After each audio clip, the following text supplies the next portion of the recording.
Cherie Hanson here. It was a lovely day.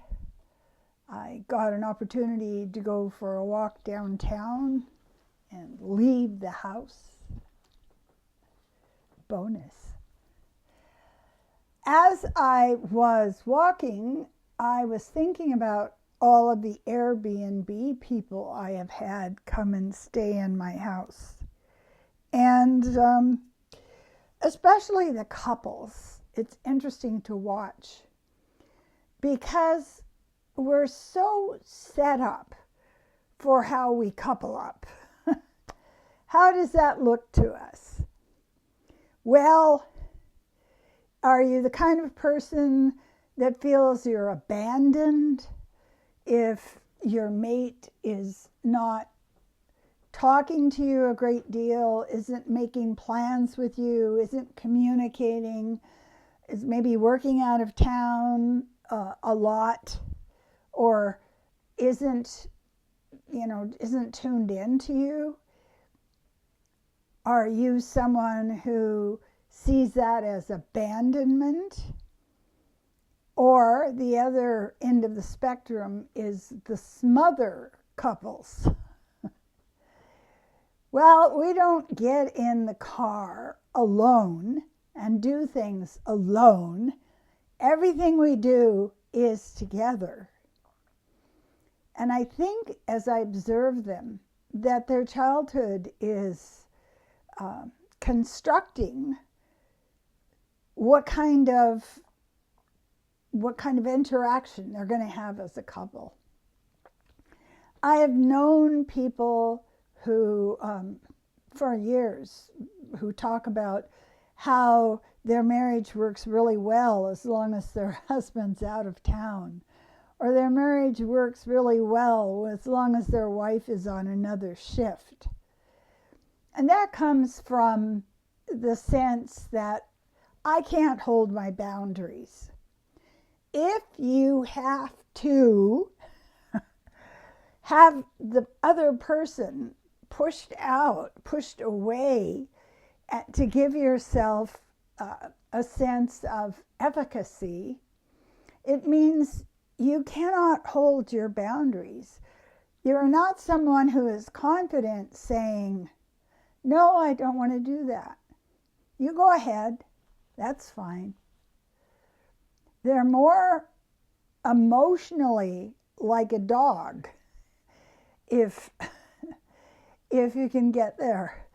Chase along behind the truck or the car, or ask, what are we doing today? So that there's a Siamese twins situation where only one of you has a brain. And a lot of that comes from the abandonment issue. If I can't function as a separate individual, except with you out of the house, or us not connecting, then there's an issue.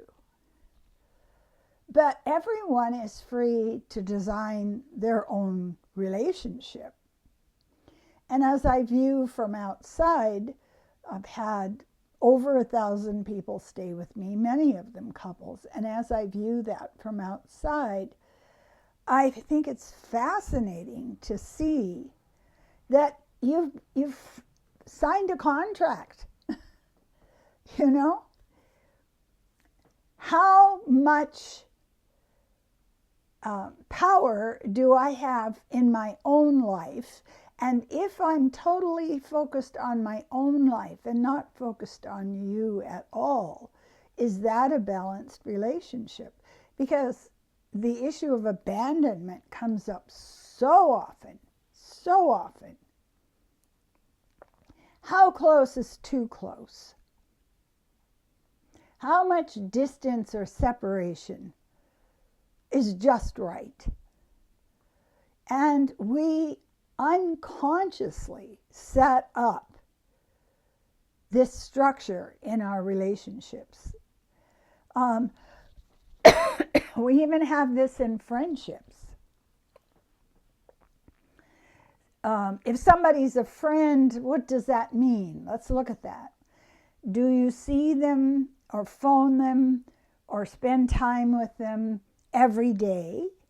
If you're not contacting them every day, are you now in a position where the other person will disappear on you because you're not maintaining enough care of the relationship? If you don't make any contact,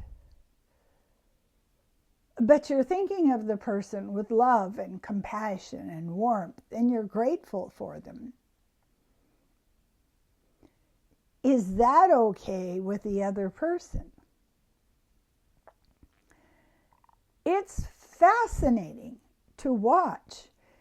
It's just like, building a house. Where do the walls go? Where are the windows? How much light comes in? Are the floors straight? In our relationships, what we tend to do, and this is something that I think is just amazing when you think about it, in any relationship between two people, there are 4 other people in that relationship. So when I'm in a relationship with a partner, with a man, I am also in the relationship with his father and his mother. And when a man is in a relationship with me, he is also in a relationship with my father and my mother. And I think there are a lot of jokes made about this, about the culture of two families and the variance. What do you mean you open your presents on Christmas Eve? Santa hasn't even come yet. What do you mean you have your Christmas dinner at 1 o'clock in the afternoon? It isn't even dark yet. So when you come to these things, we can see that there are expectations that come from our family of origin. And we carry that into our relationship. If we do that mindfully, we're fine.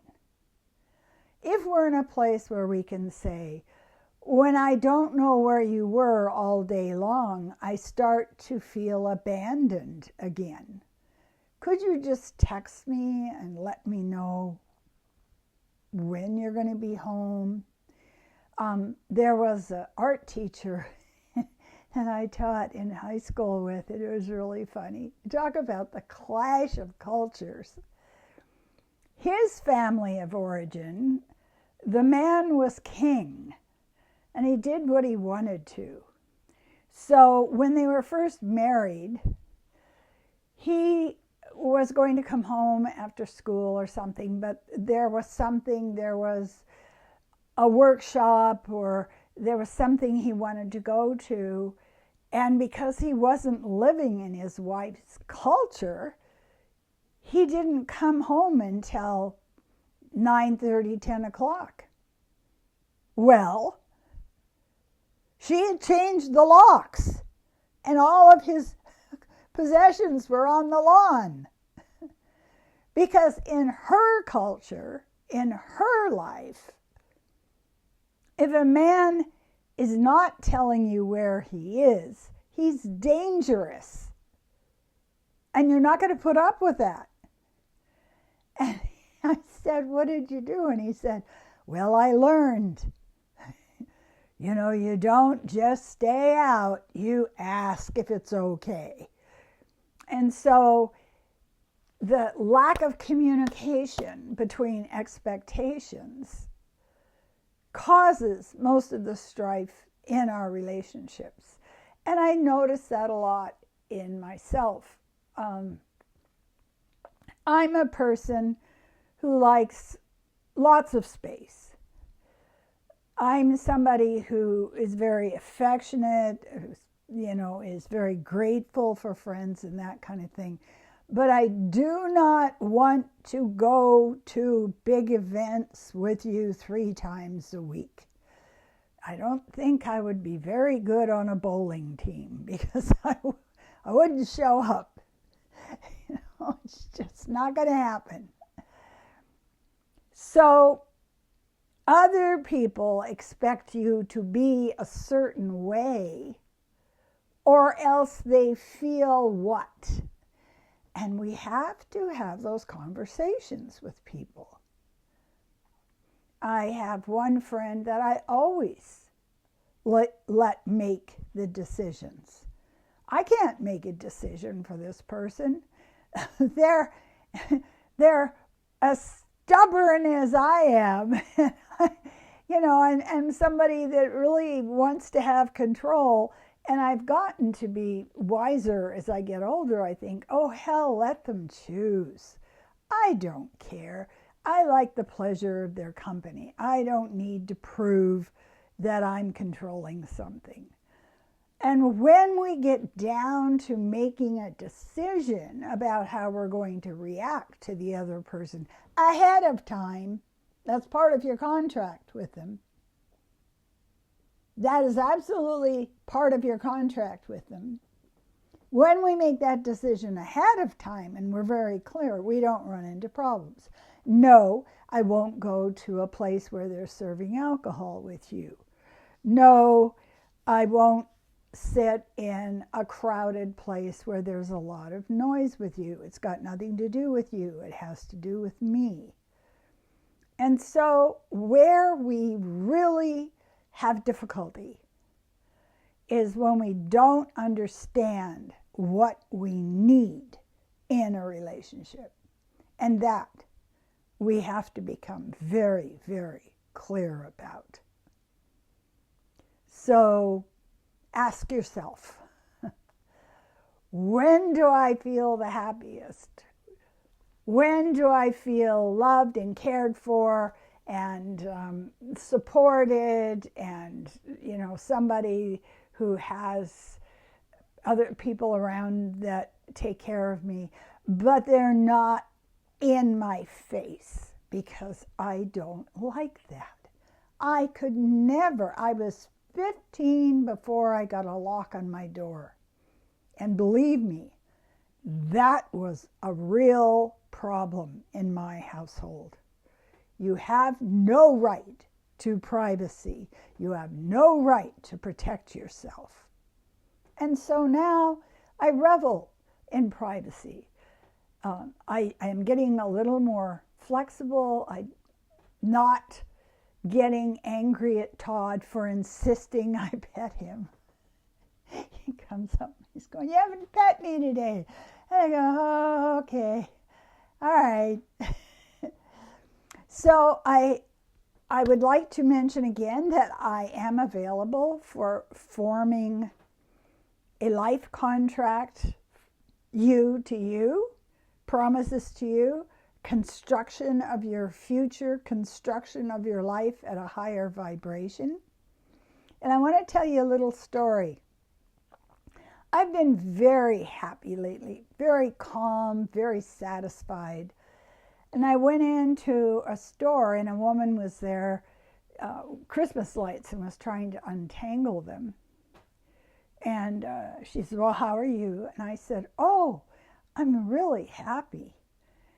And she says, "Really? These damn lights." And I was just breathing for her.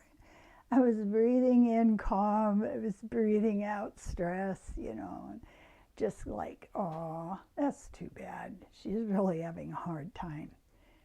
And then she said, "Something shifted when you came in. I could feel something shifting. And now you know what?" And I said, "What?" She said, "The lights are untangling." And there it is. We need to keep ourselves at a high vibration. We have a responsibility to everyone else who gets around us. It's like BO. It's like somebody who has really bad underarms. Clean those things out. Make sure you smell good and you've got a high vibration.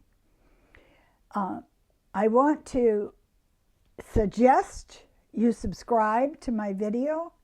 I've got to, I think, look at finding a way to get more subscribers.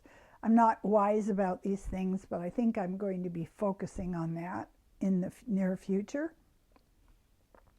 And I want to thank you for stopping and taking the time to view this video.